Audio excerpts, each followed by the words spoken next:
shqiptar nga gjitha trojet sot e kanë një destinacion. Stadiumin Air Albania këtu në Tiranë, ku do të zhvillohet ndeshja shumë pritur Shqipëri-Serbi në kuadër të kualifikimit botëror 2026. Na si shënjesër kena qëndru këtu prej mëngjesit. Çka kena vrej deri tash është një qarkullim më i madh se zakonisht i veturave me targa nga qytetet e Kosovës, Shkupit e Tetovës. Ata edhe shqiptarët e Shqipërisë janë përgatitur mirë për këtë ndeshje. I kanë simbolet kombëtare në veturat e tyre. Plisi e flamuri Kuqezi është ushit edhe pak metra larg stadiumit.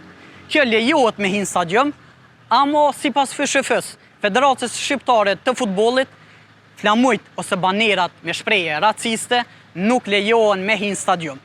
Kur jena te stadiumi, ky stadium i zë 22.000 tifoz.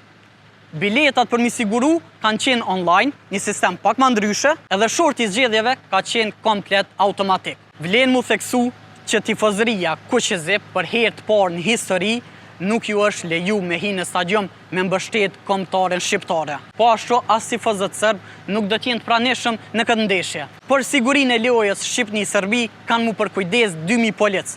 Masat e rrepta që janë marrë, po vrejet edhe tash ku lokalet, dyqanet që janë afër stadiumit të gjitha janë mbyllur dhe janë rrethuar me rrethoja mbrojtëse. Ndeshja do të shikohet edhe 400 metra larg stadiumit në një ekran gjigant të madh, ku është organizuar nga tifozëria Kuqezi.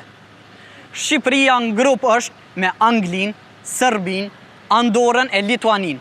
Na sot çka presëm është me pas një lojë shumë të bukur, edhe më e rëndësishmja me fitur Shqipëria. Shënjestër.net